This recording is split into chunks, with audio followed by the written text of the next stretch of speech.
So we have started about the topic of a spiritual person, and we want to clarify firstly what is it meaning to say someone that's quote spiritual.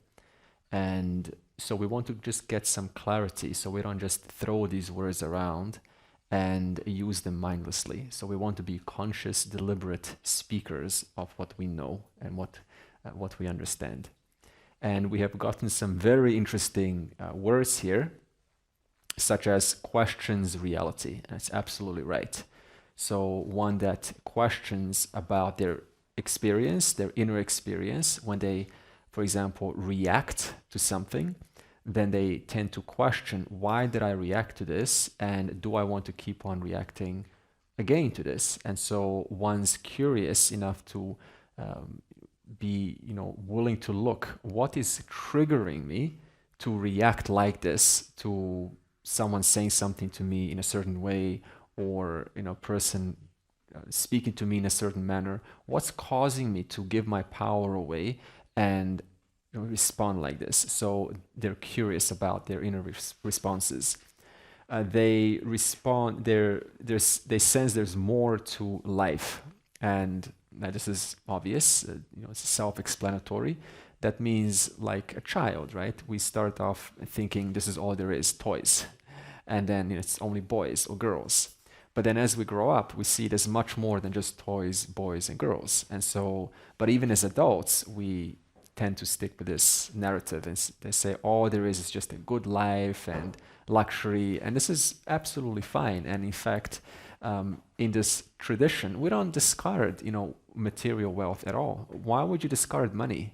Money is your friend. It's, as long as you use it wisely, it's definitely there to help you. So they're not into this mode of let me get away from materialism to pursue spirituality. This is not a spiritual person. They are responsible, they have balance, they know what I need now, and they also know what is there more to be pursued. So they are holistic in nature. And this holistic, we will see what it means in the upcoming mantra. And they have thereby less of a restless mind. And the question is, what makes your mind restless? So many things, so many things, right? And are you ever going to have a totally restful mind? Is that a realistic expectation? Therefore, a spiritual person is in touch with reality. They don't expect to have a mind that is perfect, always says the right things and compliments others and is talking nice to itself and talking nice to other people and is always, accommodating and always loving and never entertains any hate or desire, or if it has lust, then it's over, right? It doesn't have this because it understands that as a human being, you're allowed to have these emotions.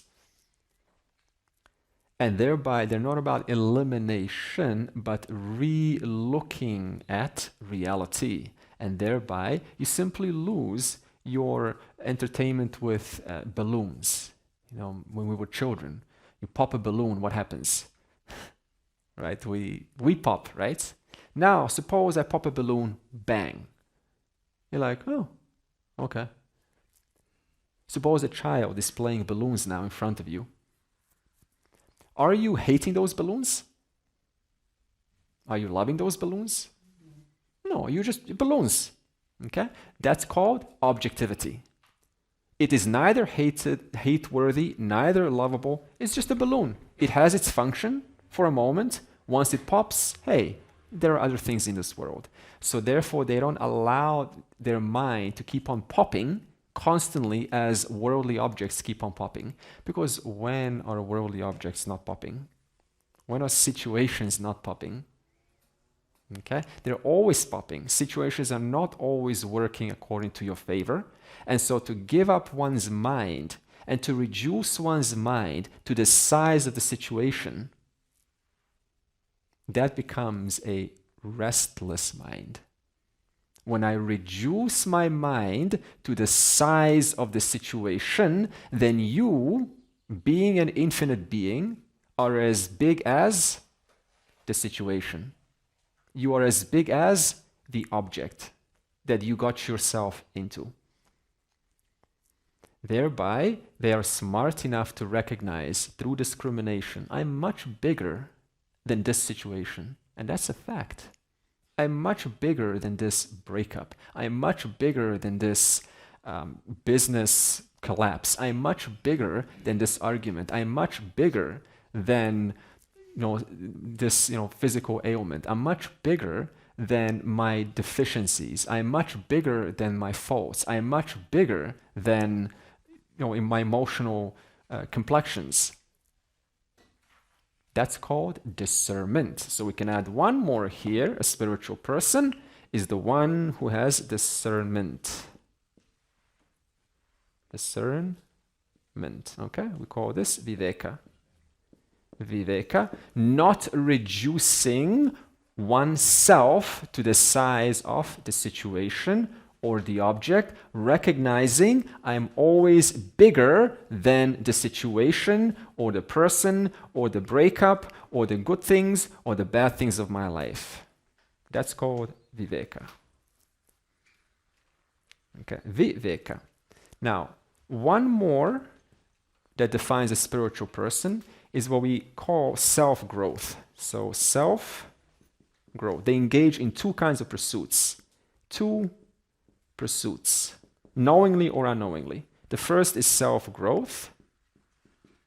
In Sanskrit, we call this apraptasya prapti, self-growth. What is self-growth? You're learning from situations. Super. Yeah, overcoming. Excellent. Overcoming habits. Are they ignoring their mind? Are they ignoring their personal stuff? No. They are addressing their personal stuff, overcoming habits. They're not philosophizing, I'm beyond my habits. They're not saying that. So a healthy spiritual person engages in correcting their beliefs. This is what we call, sometimes in American system, fake it until you make it. Really, you don't feel confident. What do? You just pretend like you're confident. Maybe put your chest out or head up a little bit. And you start to feel like that. There's also something called a power pose, like that. Yes. And they say if you physiologically do that, yes, and you hold it like that, your mind will start to feel like it's in victory mode. Because evolutionary, when we succeeded at something, like naturally, yes. So there's a fake it until you make it mode. And that's wonderful, isn't it? Because this helps you to address your impulses. Address those things that are not so pleasant to live with. Address those things that create a restless mind. It's wonderful. It creates a better lifestyle. Creates more, moments of joy in life. It allows you to connect to people, to learn how to communicate and bring forward what you want to say, and how to get information from the other person in a pleasant way. It is the source of all relationship harmony. All relationship harmony happens here. How do I communicate in a way that's addressing your needs, but also I'm standing firm in my own understanding. Fake it until you make it. Have you ever done this? Fake it until you make it? What have you faked? Work situation. Like you come inside a CV room, right? And you're like, I'm so confident. Ask me anything. I've done this before. I tell you, this works so well. I've done it so many times when I was little, and it works like magic. You forget. You're like, oh, this is how I've always been. No, you just faked it until you made it. So what are you going to fake this retreat? That's the question. Now, I don't know what you're going to fake, but I know what you can't fake. Praptasya prapti. This is self-inquiry. Inquiry. Praptasya prapti is self-inquiry. This is knowing your nature as one who is the cause of this universe, the one who is limitless, Can you fake being limitless? Please try to fake it now. Fake like you're the only being in this universe and everything is inside you. And everything else is a projection of you. Please fake that. Suppose you fake that. Who's faking that? Well, the person who still thinks they're a person. That one is faking it. To know that you're limitless is not something that can be faked. It can only be faked with the mind. But who's still doing that faking? The very mind. So I haven't really done anything. I just created a story in my mind how I am limitless. I've created a narrative how I exist and I'm eternal. Can you fake that you're eternal? I mean, you can say that it's a story, it's a good story to say I'm eternal, it gives me comfort. But do you really believe that? Do you really know yourself to be eternal? Do you know yourself to be the one without a second, to be the only thing that is? Can you fake that? For a long time until restless mind, concerns, and all of the other things come. Can't fake that. Self-growth. See, suppose half of your brain is saying, I'm full, right? I am complete. One half of your brain is saying that. The other brain is saying, I feel like a loser, I feel small, and I feel insignificant. How's that going to work out? See this contradiction? That's why we need both. Because on one hand, the person is understanding themselves to be whole and complete, but on the other hand, their brain is saying, I'm a small individual and I don't feel like I am free. I feel like I'm still bound and I experience myself as one that, is, like just an insignificant being in this universe. It's a contradiction. That's why a spiritual person doesn't skip either of them. Now, what happens often is a spiritual person, they will go for praptasya prapti, self-inquiry, and they will say, let me just go for that, and by understanding myself as whole and complete, what's going to happen? I don't have to address any of my issues. But who's doing the inquiry? A mind which is restless. Therefore, it's never going to succeed. That's why we start with self-growth, and then we also in self-inquiry. So, this is what we have learned about spiritual person. Let's see what the verse says about a spiritual person. Before I do, I'm going to question you. What is apraptasya prapti? Someone explain. The development of the mind. Excellent. Development of the mind. In other words, it is something that I don't have, and through effort, I develop it. Like a skill. Don't have the skill of painting? What do? We all right now go to a painting class and learn how to paint. So we don't have it right now, and by certain actions, we develop that skill. Now, what is praptasya prapti? Is that something that you develop? Is something that you discover. Because that which is infinite, can you develop infinity if it's already infinite? No. So therefore, praptasya prapti is not about developing something that I don't have right now. It is discovering that I already have it in this moment. So there's no practice. Like, give me a practice and I'm going to now build fullness. You don't build fullness because fullness by definition means it's already full. So I have to discover that which is already full. There's no question of developing that from which I cannot add onto nor subtract from because it is infinite of itself. Now, this is our official prayer for Mundaka Upanishad. And I would like to first go and then you will follow after me. Om Bhadram Karne Bhi Shrnuyama Devaha. Om Bhadram Karne Bhi Shrnuyama Devaha. Again. May we hear what is auspicious, O gods. Okay. So may we hear what is good for us. May our ears be exposed to what is healthy for us. May we direct our ears towards wisdom that helps us. May we direct our ears towards the knowledge which enlightens us. May we open our ears to the Guru who is going to help us discover our fullness.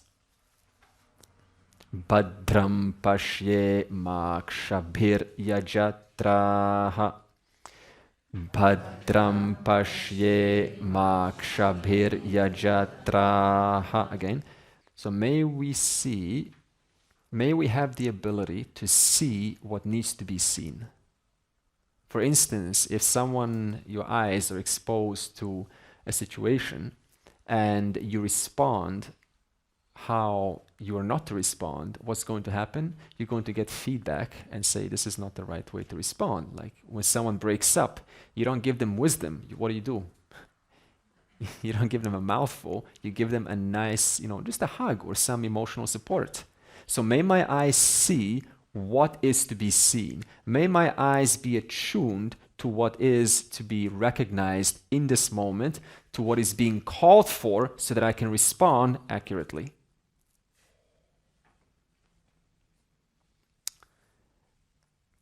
Sthirair angaihi tushtuvagam sastanubhihi.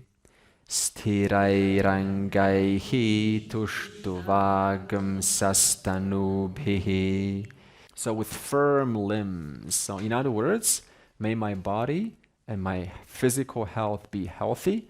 May I be strong, physically capable, and so that I can carry myself, because with this body, you discover your fullness. If you have a body that is full of pain and that it just headaches, this can impede upon your success. So we are asking, may my body. So what's a spiritual person? The one that just meditates all the time, or also that has some relative exercise, physical exercise. Okay. Vyashema deva hitam yadayuhu. Vyashema deva hitam yadayuhu. Life allotted by the gods. Now, who are these gods? In other words, may we spend our time while living developing our connection to forces of nature, to God, which is manifesting as nature. May I spend my time on earth developing a deeper connection to the Lord. May I spend my time on earth developing connection to that which is the only truth. Swastina indro vrdhashravaha. Swastina indro vrdhashravaha. So who is Indra? So Indra in the Vedic culture, they're just names for different aspects of reality. And so to see that connection, right, with the Lord, whose blessings do I need? I need the blessings of Indra. And who are these deities like Indra? They are manifestations of the Lord. Okay, there are different aspects. For example, in the Vedic culture, we just, you just see the air or wind. Oh, okay, wind. But actually, I relate to the wind as called Vayu Devaha, the air deity. And this converts something that is so mundane, something that blows in your face every single day, into a form of devotion. That the very thing that's blowing in my face is not just some annoying wind. It is the Lord himself in the form of the wind. Therefore, we call that wind Vayu. Vayu means wind deva, wind deity. So it converts ordinary mundane experiences into relating with the one being. Svastina pusha vishwavedaha. Svastina pusha vishwavedaha. So again, Pushan is another name for the sun. And the sun, the physical sun, represents clarity. So therefore, I need the help of Pushan, I need the help of the sun, I need the help of clarity. I need clarity in my life for things to fall into place. Who doesn't need clarity? Anyone here doesn't need clarity?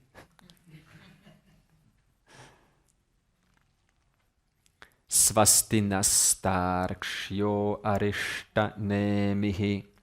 Svastinastarkshyo arishtanemihi. Tarkshya, these are just Vedic names, and there's symbol, represents Garuda, and Garuda is an eagle. And an eagle is very interesting because an eagle flies very high, but what kind of sharpness does an eagle have? Laser focused, right? So the eagle is able to see both the big picture, but also within that big picture, they can hone in and focus exactly what is needed in the moment. Therefore, we're being asked, may my mind be like that of an eagle? May my mind see the big picture most of the time, and within the big picture, let me not lose sight of the details. Wouldn't you like to have a mind like that? A mind of an eagle. I can see what is to be seen. I don't lose sight of the big picture, of the larger view of life, but I'm also able to hone in and focus on individual aspects and resolve them right then and there. Svastino brahaspatir dadhatu. Svastino brahaspatir dadhatu.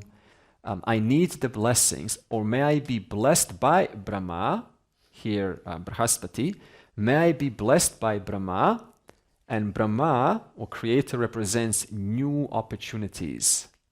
That means may I see when a new opportunity is confronting me, and may I have ego-like mind to recognize that I can go for it, that it's something that I need to pursue. Some opportunity arises, in the age of AI, those who have noticed this early, how AI started to catch up. They started to see, I better learn prompt engineering. This is a skill.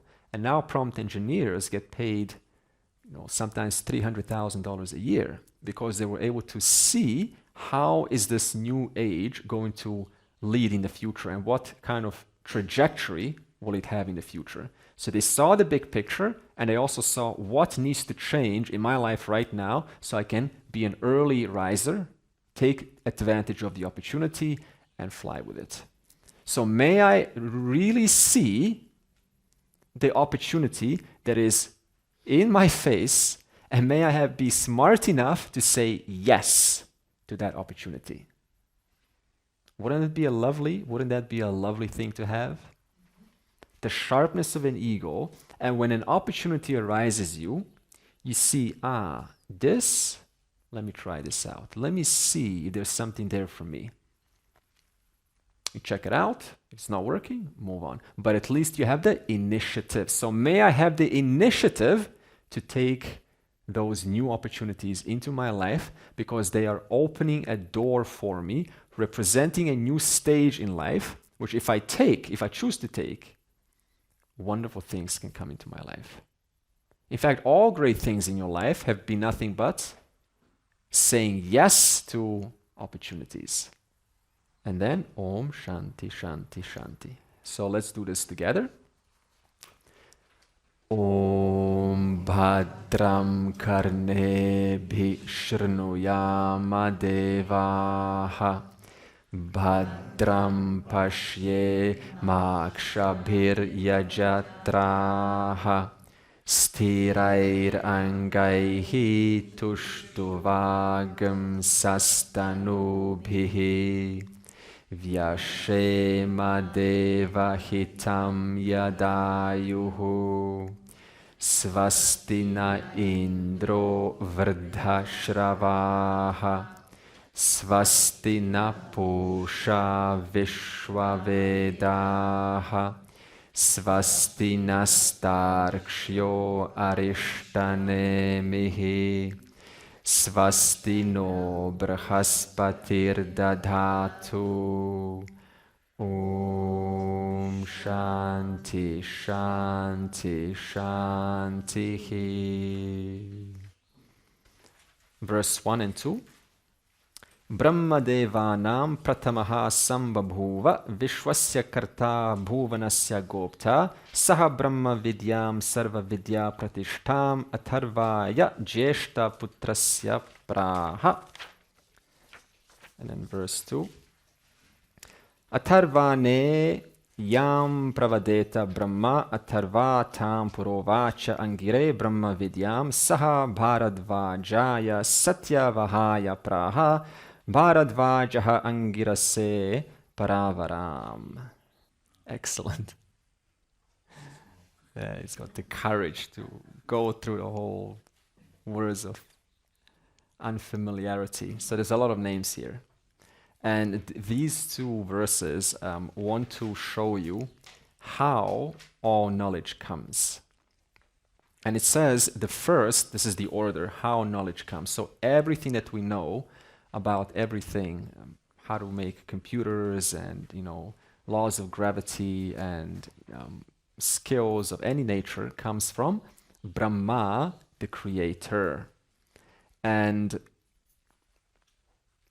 it says then, this Brahma, the creator, gave this knowledge to his son. And his son here is called Atharva.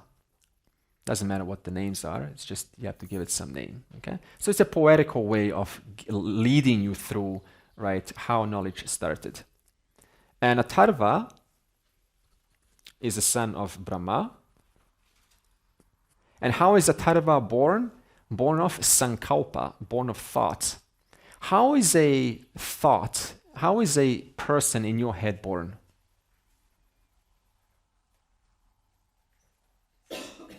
By thought, okay? So now creator, how does creator manifest the universe or his first son? By his thought alone. And this will be talked about in detail later on, because now you're thinking, who is this creator? Does he have a mind? Is he like a human being? Are we just the projections of the creator now? So all these questions come up. And now Brahma, who is he? He's a father. He can be considered the father of his son Atharva. Now, if you're a father, do you hold any secrets from your son? I mean, do you... Okay, let me ask this question, because you're probably going to say yes, depends on the context. As a father, are you holding back any life wisdom from your son? No. As a father, do you have any bad intentions for your son? As a father, are you going to ever pass false information to your son? As a father, are you concerned that what you know is exactly what your son knows with total precision and clarity without any doubt?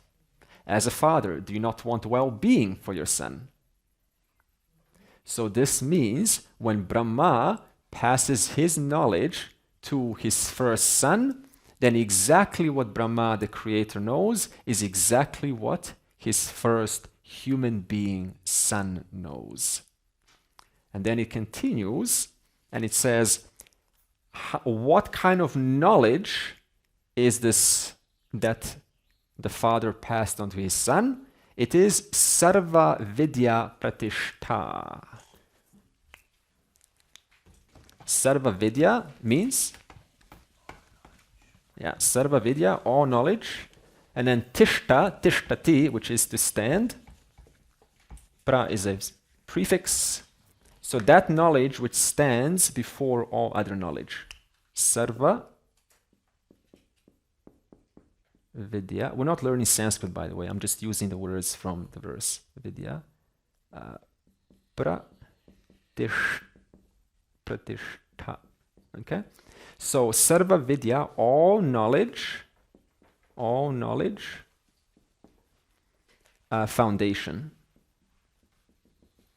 The foundation of all knowledge.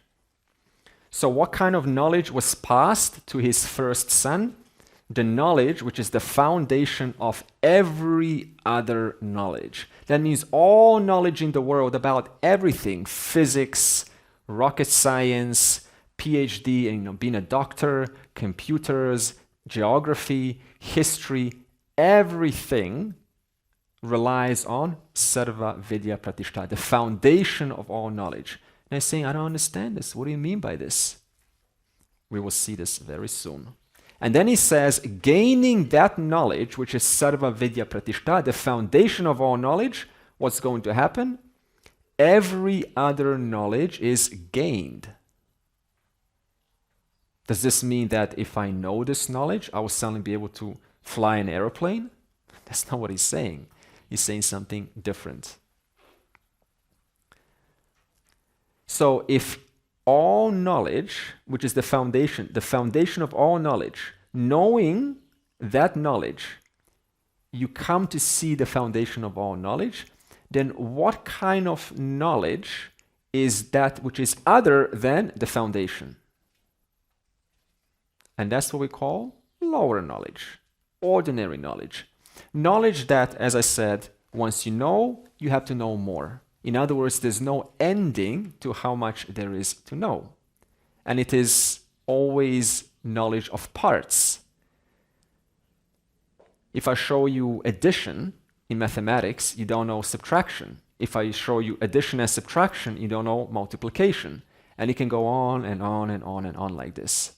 Whereas sarva vidya pratishtha, another name for it is, I think they say self-knowledge. I'll call it self-knowledge, but I think they use Brahma Vidya, self-knowledge. I think another name they say is Brahma Vidya. Okay, self-knowledge. This knowledge has no parts. So that I can't say I only know this much. And I know this much, so I don't know this much. You see this? So once I know this, once I know self-knowledge, at once I know the nature of all things. Whereas if you have ordinary knowledge, okay, we'll call this lower knowledge. If I know this, I don't know everything else. I don't know that. Okay. And this self-knowledge, it has to be captured exactly as it is meant to be captured. And this means that if I show you, okay, do we have a cup or something?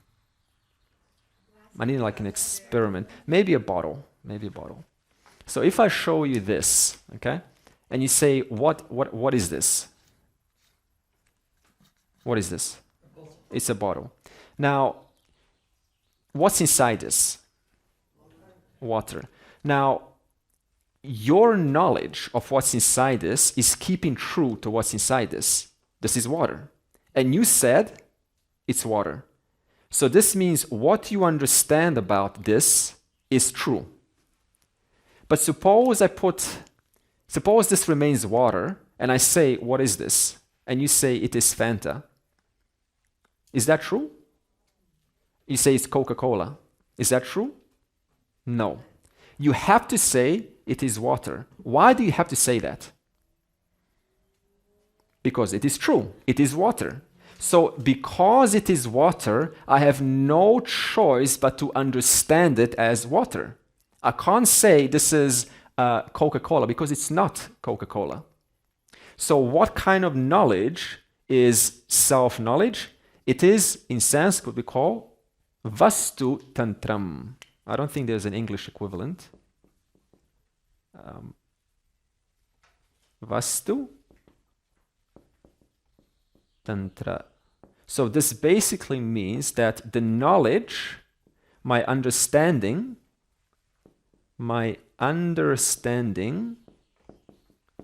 of a thing is keeping with the essence of it. Okay? So my understanding of whatever this is keeping with what this is. Does the water care if you call this Fanta? If you call this Coca-Cola, does it change the nature, the essence of this? No. So you can call this whatever you want. This will always remain as it is. And I have no choice, my mind has no choice but to align my understanding with the nature of what this is, which is water. If there's one discrepancy, is my understanding complete? No. Now, it's no big deal with water. But what about the nature of you? When it becomes very personal. Suppose you understand yourself to be, this being who is, above everyone, like whatever that means, like above everyone. And you walk around with this notion and you think, I'm above everyone. What kind of a person would that create? No, I'm above everyone. It's going to cause you a lot of conflict with people. Therefore, we have to understand when we say nature of reality, which is what self-knowledge talks about, that word nature of reality and my mind has to be exactly keeping with the nature of reality. There's no space for discrepancy. I can't say this nature of reality is this thing that is over there because that idea is mine. Nature of reality is right here, right now. And I have to see the reality as it is. But right now, my mind doesn't see that. So what does Mundaka Upanishad do? It aligns your understanding with what is, with the reality. Therefore, summary, what kind of knowledge is self-knowledge? It is Vastu Tantra. Vastu Tantra means the nature of a thing and my understanding of that thing is exactly parallel. It's aligned. If nature of a thing is A, what kind of understanding do I have? A. If it's A1, that one over there has to be subtracted. I have to find that and erase that. As long as there's a small subtle number attached, then that is still not keeping with the reality. And that's going to cause problems down the road. Pain, confusion, more seeking, next spiritual teacher, more kind of retreats. Why? Because the person walked out with a little number attached and they thought they aligned their understanding to the reality, but they left something out. So what's the teacher's job? To erase those additions and subtractions that your mind is creating. Until that's done, then I live as an ordinary human being who thinks I've understood that the A is A, but I haven't. Therefore, Mundaka Upanishad will help us to come to this point. So, what's the point and what's the purpose of this verse? What do you think? It needs to be precise and exact. Yeah. Could it also mean that you don't have to get knowledge from Brahma? You can get knowledge from a human being? Because it says here, Brahma passed it on to Atharva, Atharva onto Angir, Angir onto Satyavaha, Satyavaha onto Angiras, and then Angiras onto Shaunaka. It's the lineage, yes, it's the lineage. So in other words, they all apply effort, they all become willing instruments to pass on exactly, Vastu Tantram, exactly what the original creator has passed on. None of them has added any numbers onto A. They all retain the exact understanding. So this means, does the knowledge ever become unavailable to us at any point of time? No. Does this mean that you have to now go to a dead guru and get knowledge from their books? No. That means there are alive people right now who understand exactly what the original creator Brahma has taught his first son. Reliable. It's reliable and it doesn't ever change. That's the power of the lineage. Pramana. Pramana, the means of knowledge, and the parampara, the lineage. What about if we take the creator? and you say the Creator is benevolent, what's going to happen then? Suppose you say Creator is a benevolent being. God is a benevolent being. Okay. And how, okay, good. What else? What kind of other problems would that create? Yeah, heaven and hell, right? Okay, now, if he is a benevolent being, then how do I explain benevolence?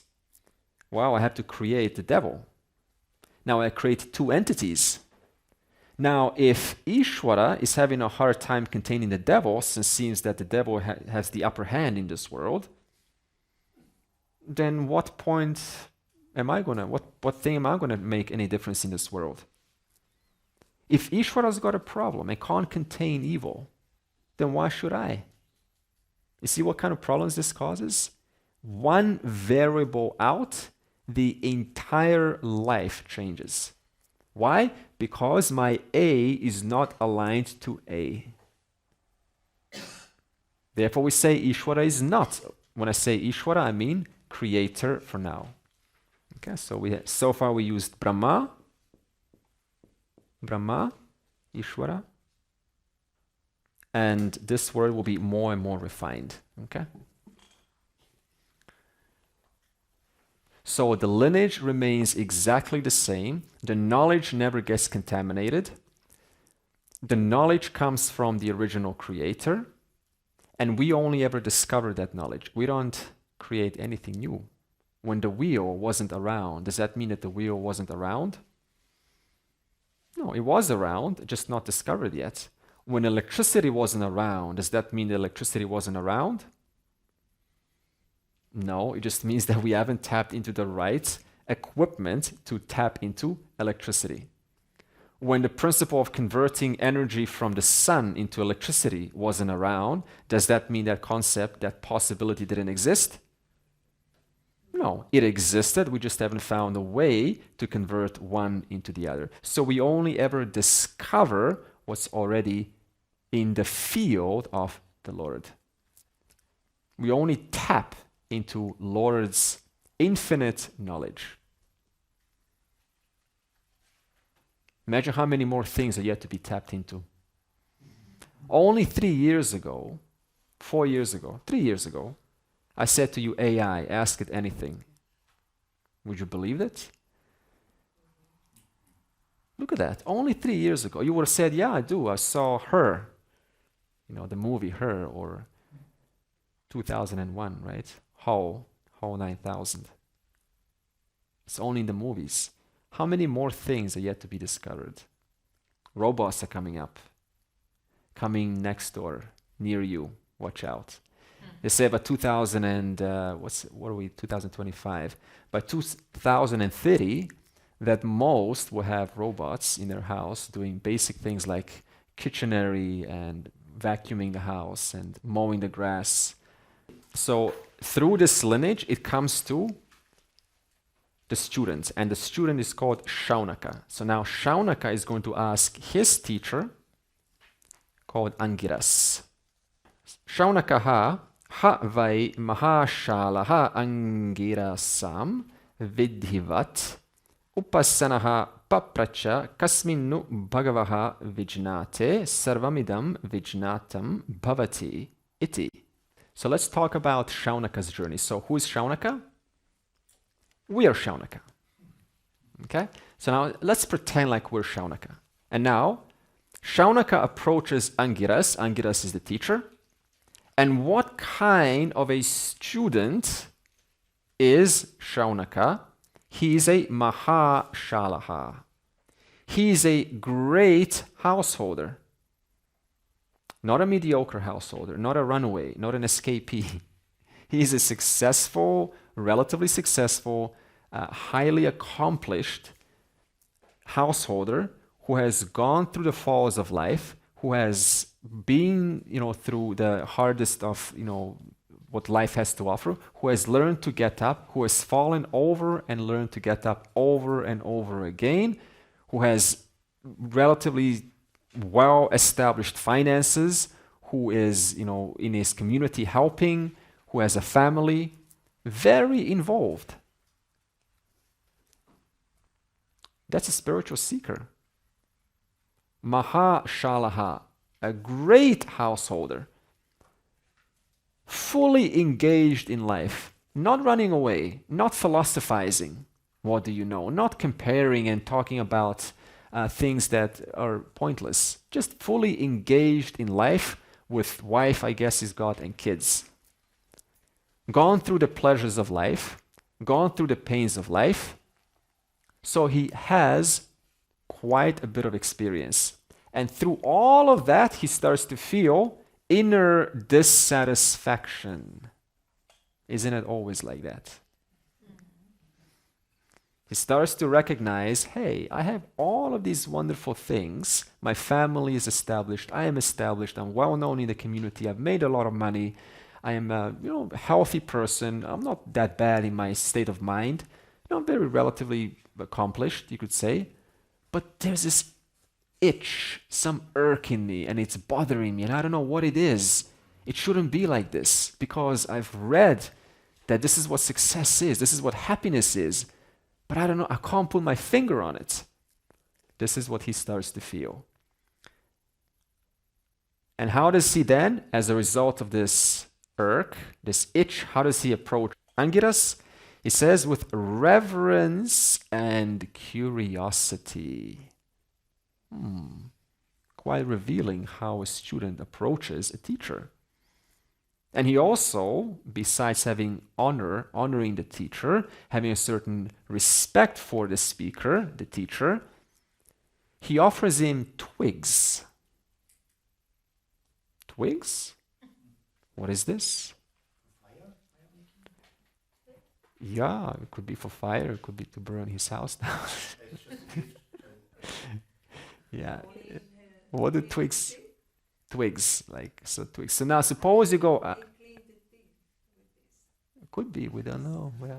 Suppose you now go out, okay, and you bring to your guru, and you just put like a twig. And I'm like, what's this? What do you say? Or you take a log or a branch, and you just put a big, bang. And I'm like, what do I do with this? Actually, I would not say that.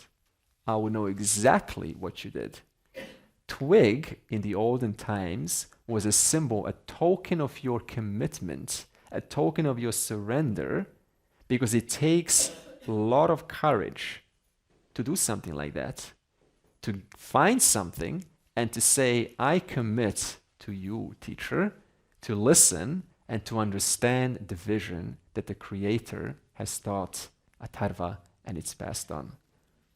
Modern times, we don't put twigs, do we? We give whatever, I don't know what they give nowadays. You give your appreciation, you give your, right? Whatever it is, there's a certain investment that benefits you. It's not done for the teacher, it's done for you. Isn't it true when you go out of your way to get something? It makes a little click in your mind. It says, I've committed, and I'm going to give this to them. It makes a huge difference. Therefore, with reverence, curiosity, offering twigs, which symbolizes readiness of the student. Perfect relationship has begun. And then he quotes, teacher, now that I've placed a twig and I've committed and offered myself, teach me that knowledge, knowing which everything is known. Has anyone ever asked their teacher this question in school, high school? I wonder what the teacher would say. Kind of makes me want to go back and try it out. Teach me that knowledge, O teacher, knowing which everything, nothing's left out, everything, the past, present, and the future is known. Wow. And how has he heard such a question? How are you able to even create such a question? Well, he's heard it from exalted beings. You hear these exalted beings talk about these realities, and you capture this somehow, and you get curious, and then you want to pose this to the teacher. Now, just to demonstrate how is this possible, okay? Because it's a profound question. Let's take an example of a ornament of a particular, form, like a ring or a necklace, and let's take gold. So the entirety of that, right, beautiful form, which you would fight over and, do many things to get because it's so precious and so beautiful to look at, the entirety of that entire object is pervaded by the gold. So what you're looking at, what you're dealing with, that means the ornament, what you're appreciating is an effect. Okay, so we'll write this down. You're appreciating an effect. Ornament. Like the ring. And is there any place throughout the ornament where you will not find the gold? Do you have to look anywhere in that ring and go, okay, let me, no gold. Are you ever going to come to that place where you're not going to find the gold? Do you have to, suppose, experientially resolve every single ornament, like every single ornament? You resolve the ring and you go, okay, so the ring is nothing but the gold, right? And you go, oh, okay, that's fine, but let me now move on to the bangle. Okay, I've resolved the bangle. Let me move on to the necklace. Do you have to do that? No, why not? Because the gold is the material cause of the ornament. So wherever I find the ornament, what is the ornament pervaded by? What's filling that ornament? What's filling that effect? The gold. So this means that whatever the features are of the ring, such as, suppose the ring is malleable, that means it easily bends, the weight and the shine. Okay? The shine of the ring, the weight of the ring, and the malleability of the ring, does that belong to the ring? Why not? It belongs to the gold. Okay, it belongs to the gold. Okay, but why does it belong to the gold and not to the ring? You can destroy the ring and it's still... Good. So if I change the ring into a necklace, does the necklace still enjoy the same attributes?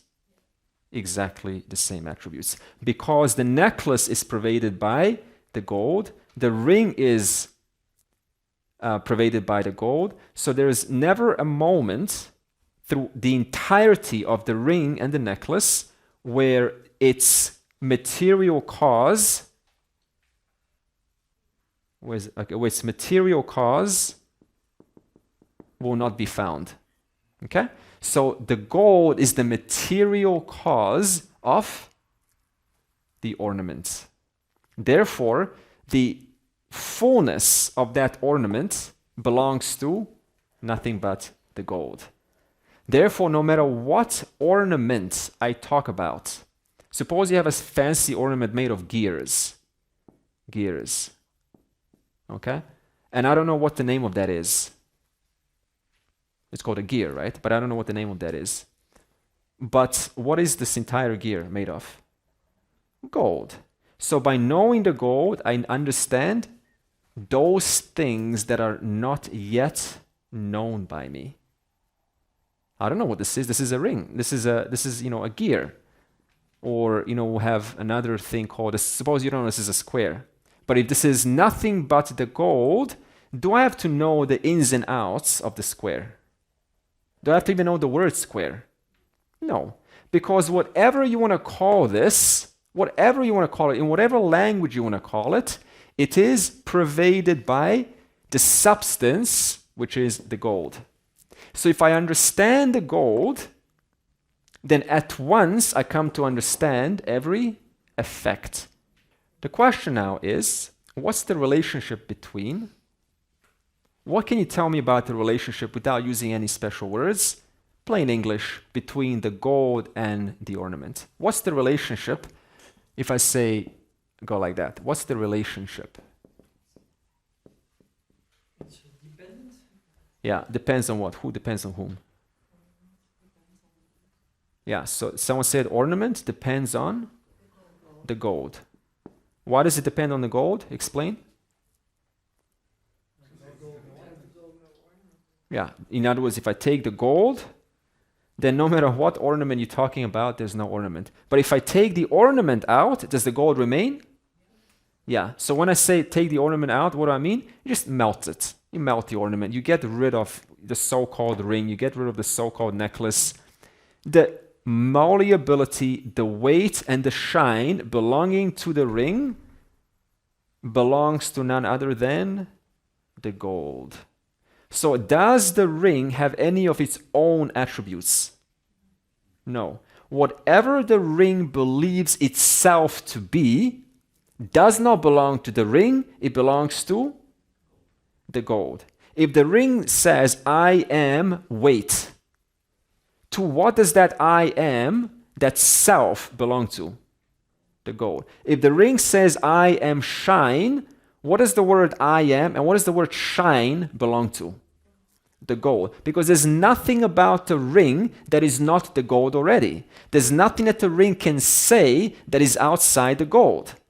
The ring can say whatever it wants. The ring can say, I am not the ring, I am, some, necklace, whatever it is. But whatever the ring says, it is only possible because of the gold. Therefore, what kind of a relationship is this?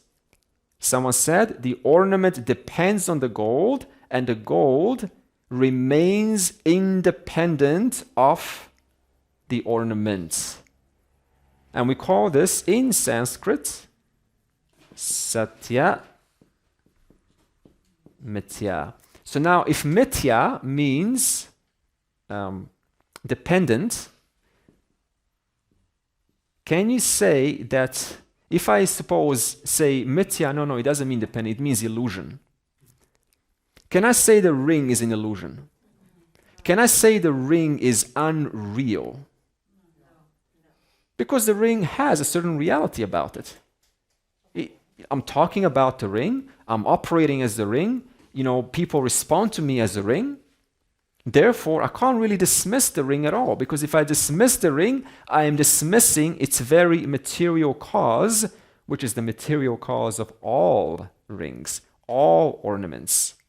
Therefore, satya-mithya relationship is the relationship of the ornament and the gold. The gold remains independent of the ornament, exists independent of the ornament, doesn't get affected when the ornament melts, whereas the ornament undergoes constant modifications, changes, melts, takes on new forms all year long, all lifelong. The ornament keeps on talking about itself in a million different ways, but no matter what it says, itself is only ever the gold. Now you say, okay, this is a lovely example, but it doesn't really answer how does this apply in the universe? How can you have one thing, one reality from which all these effects come? This is just a possibility. It's showing us there is a possibility to what Shaunaka is saying, but it's not answering the question, what is that one reality from which all this comes? So we have to now explain that in the next verse. Angiras is a teacher, right? He wants to show how using this knowledge, satya mithya knowledge, how you can explain away the world. How you can show that the world is an effect And the reality, which we are yet to understand, is the cause. And before he does this, he wants to first point out two kinds of knowledges, which I've briefly already introduced. And why are we going to point this out? To show you the significance of how powerful and how different Satya Mithya knowledge is to every other knowledge. So remember what Shaunaka said.